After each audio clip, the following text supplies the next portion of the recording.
बिस्मिल्लाहिर्रहमानिर्रहीम। अस्सलाम वालेकुम। वालेकुम अस्सलाम। आप कैसे हैं? Fine sir. बिल्कुल। Yes sir. चले माशाल्लाह। Today we are going to solve the problems of the unit number 7. Problem number 7.1 is a wooden block measuring 40 centimeter by 10 centimeter by 5 centimeter. Yes sir. This one is the volume. Okay ये क्या होगा? Volume, क्योंकि volume is a product of length width and height. इसमें तीनों चीज़ें इकट्ठी दी हुई हैं।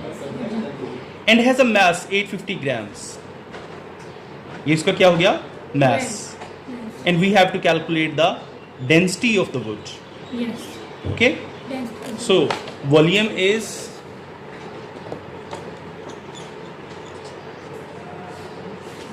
40 centimetre bye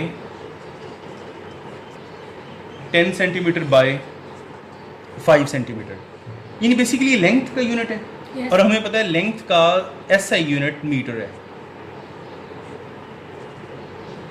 okay, so we have to convert all the centimetres into metres. ठीक है, यस। तो 1 सेंटीमीटर में मतलब 1 सेंटीमीटर को मीटर में बदलने के लिए 100 से क्या कर देंगे? डिवाइड। तो यानी इन सारी चीज़ों को आप 100 से डिवाइड कर देंगे।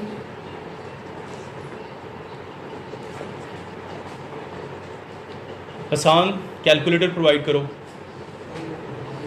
अच्छा इधर देखें, ये आ जाएगा 0.4, जी। ये आ जाएगा 0.1 1 है। और ये हो जाएगा 0.05 m। अब आप इन तीनों को क्या करेंगे? मल्टीप्लाई। ठीक है, आसान। अगर कैलकुलेटर नहीं है तो फिर वैसे मोबाइल दे दो अपना।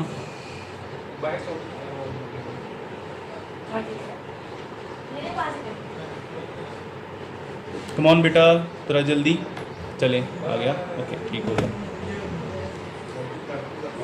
ओके, यानी 0.4 मल्टीप्लाई बाय 0.1 मल्टीप्लाई बाय 0.05, तो 2 मल्टीप्लाई बाय 10 रेज पर -3 क्यूबिक मीटर, ये बेटा वॉल्यूम आ गया। ओके, वहाँ पे आपने देखा था कि उसका जो मास है वो है 850 ग्राम्स।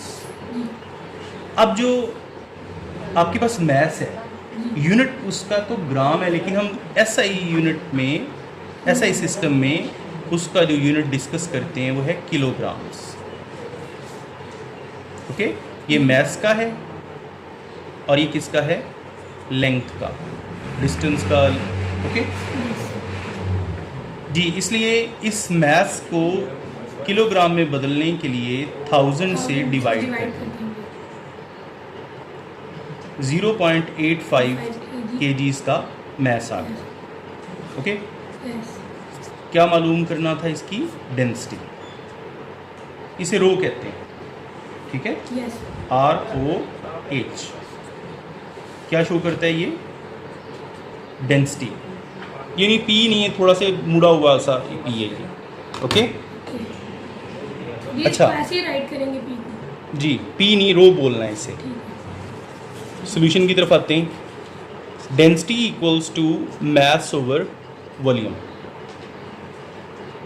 मास है आपके पास 0.85 और वॉल्यूम कितना? 2 इंटू 10 रेज पर -3। इसको हम सॉल्व करते हैं। सर DM3 नहीं लिखेंगे? नहीं, वो यूनिट आप यहाँ पे लगा लें जी। तो भी ठीक है, ना लगाएं तो भी ठीक है। आपको यूनिट भला कहाँ पे होने चाहिए? गिवन डाटा में हर तरफ यूनिट होना चाहिए, और जो आपका आंसर है वो यूनिट उसमें। ओके, जी। नंबर आपको इसके भी उतने मिलने हैं और उसके भी उतने ही मिलने हैं। 0.85 डिवाइडेड बाय आंसर 425। अब जो डेंसिटी का यूनिट है वो kilogram per cubic metres. Okay बेटा, yes sir. Clear? Yes. Okay, अब हम आते हैं नेक्स्ट 7.2 की तरफ।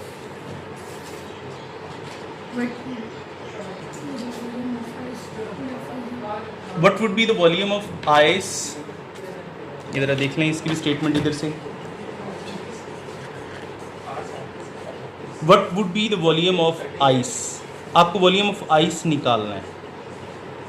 Bye freezing 1 litre of water, आपको जो है वो पानी का वॉल्यूम दिया हुआ है 1 लीटर, आप उसे फ्रीज करेंगे तो जो बर्फ़ बनेगी उसका वॉल्यूम कितना होगा। यस ठीक है, तो पता है कि जब हम पानी को ज़ीरो से नीचे मतलब ज़ीरो पे फ्रीजिंग पॉइंट पे लाते हैं तो वो सॉलिड स्टेट में आ जाती है, जिसकी वजह से उसके मॉलिक्यूल खास जगह पे अरेंज हो जाते हैं, उनके दरमियान गैप बढ़ जाता है। जब गैप बढ़ता है तो उसका वॉल्यूम भी क्या हो जाएगा, बढ़ जाता है। यस ओके, तो पानी 1 लीटर जो है वो कम वॉल्यूम रखेगा और बर्फ़ 1 लीटर ज़्यादा वॉल्यूम रखेगी।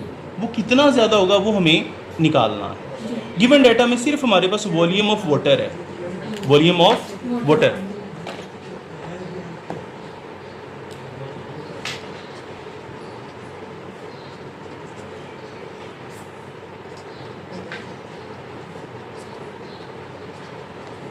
इक्वल्स टू 1 लीटर, और जो हमने मालूम करना है volume after freezing, volume of ice. अच्छा, एक बात यहाँ पे ज़हन में रखें, अगर आपके पास पानी 1 लीटर है ना तो उसका वॉल्यूम, उसका जो मैस है वो 1 kg है। ठीक है, तो मैं यहाँ पे लिखूँगा ऑफ, यानी आप यहाँ पे ये भी लिख सकते हैं वी नो दैट, क्योंकि हम अपने पास से लगा रहे हैं कांस्टेंट चीज़ों को देख के। We know that mass of 1 litre water equal to 1 kg, equals to, 1 kg। ठीक है। और एक और चीज़, density of ice 0.92 kg per litre, ये दोनों चीज़ें कांस्टेंट हैं। यानी अगर आप 1 लीटर पानी ले रहे हैं उसका मैस 1 kg होगा, तो आप बर्फ़ की डेंसिटी ले लें तो वो कितनी है जी, 9200 या 0.92 kg पर लीटर। ओके, अब ना, अब दोनों चीज़ें आपके पास आ गई, मैस भी आ गया और डेंसिटी भी आ गई। निकालना क्या आपने, वॉल्यूम। तो वॉल्यूम ऑफ आइस लेने के लिए पीछे हमने फार्मूला क्या यूज़ किया, density is equal to mass by volume. अगर वॉल्यूम इधर चला रहे तो डेंसिटी इधर आ जाएगी, तो volume is equal to mass by density. Mass कितना है, 1, ओके, और डेंसिटी कितनी है, 0.92, 1 डिवाइडेड बाय 0.92, तो 1.086 है, जिसे राउंड ऑफ करके हम क्या लिखेंगे, 1.09। ओके, मतलब क्या हुआ कि 1 लीटर पानी जब फ्रीज किया जाएगा तो उसके वॉल्यूम में 0.09 लीटर की इंक्रीज होगी। ठीक है, 0.09, इसी वजह से उसको हम क्या कहते हैं कि वो फैल गई। Done, okay. 7.3 पे आते हैं।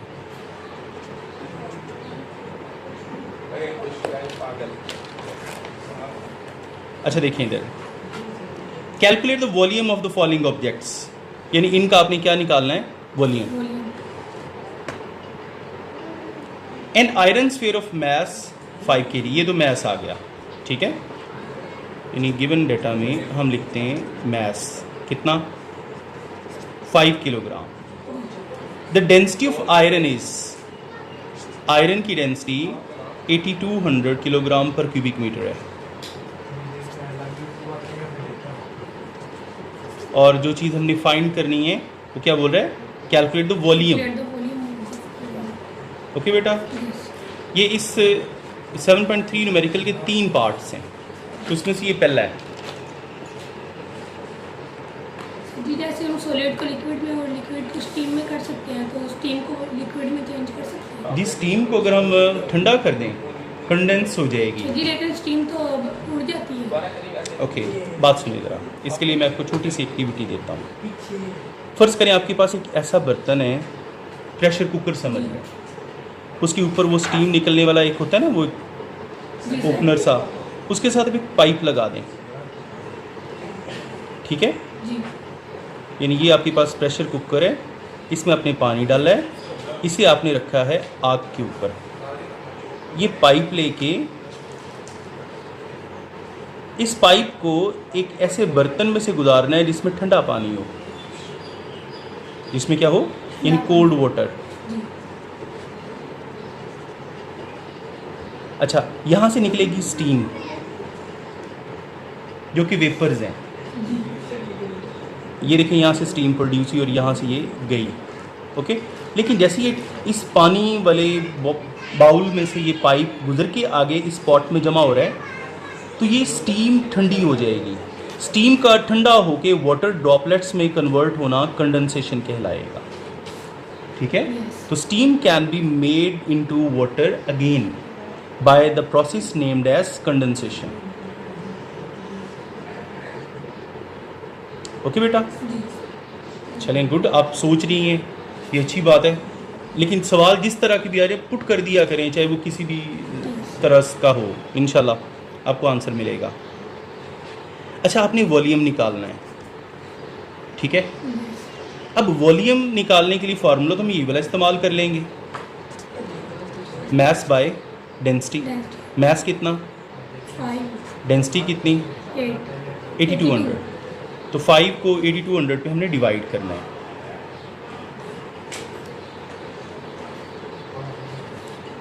ये आ जाएगा 6.1 इंटू 10 रेज पर -4।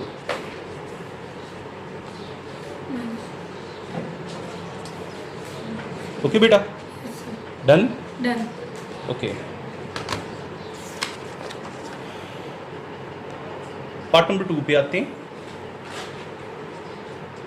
ये भी वही है कि फाइंड द वॉल्यूम, आपने वॉल्यूम निकालना है। आगे उसने कहा 200 ग्राम ऑफ लेड शॉट। ये बड़ा इंपॉर्टेंट किस्म का शॉर्ट क्वेश्चन है, ठीक है, इसलिए बहुत गौर से।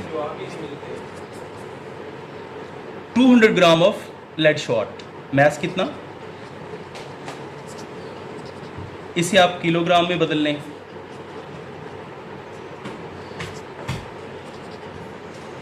जीरो पॉइंट 2 के। बहुत सारे बच्चे न्यूमेरिकल्स भला किस तरह गलत करते हैं, वो यूनिट को एसआई यूनिट में कन्वर्ट नहीं कर पाते, भूल जाते हैं। यस वही यही वाला 200 ग्राम वाला मैस इस्तेमाल कर लेंगे, वो गलत हो जाएगा। इसलिए सबसे पहले की ये कि आपको यूनिट कन्वर्शन एसआई के मुताबिक पता होनी चाहिए। हैविंग ए डेंसिटी, ये है जी उसकी डेंसिटी। ओके, यस निकालना क्या है आपको, volume. Volume equal to mass over density, 0.9 over, इसको आप डिवाइड करेंगे तो 1.77 इंटू 10 रेज पर -5 क्यूबिक मीटर आंसर आ जाएगा। ओके, ओके थर्ड वन आप इसका करेंगी होमवर्क में। Okay sir. इसी 7.3 का तीसरा पार्ट क्या करेंगी होमवर्क में। 7.4 देखें। The density of air is 1.3 kilogram per cubic metre.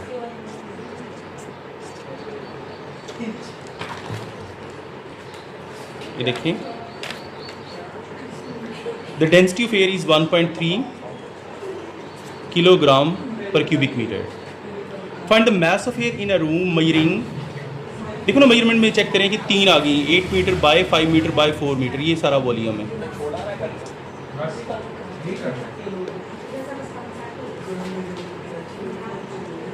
जी, इन तीनों को मल्टीप्लाई कर लें, 8 5 और 44 और 160 क्यूबिक मीटर का वॉल्यूम। वॉल्यूम ठीक है, आपने मालूम करना है mess.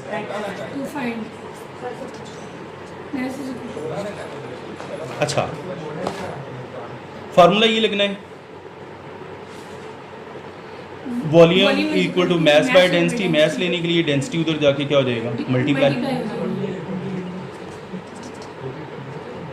Mess equals to density into volume. तो डेंसिटी की जगह पे 1.3 और वॉल्यूम की जगह 160।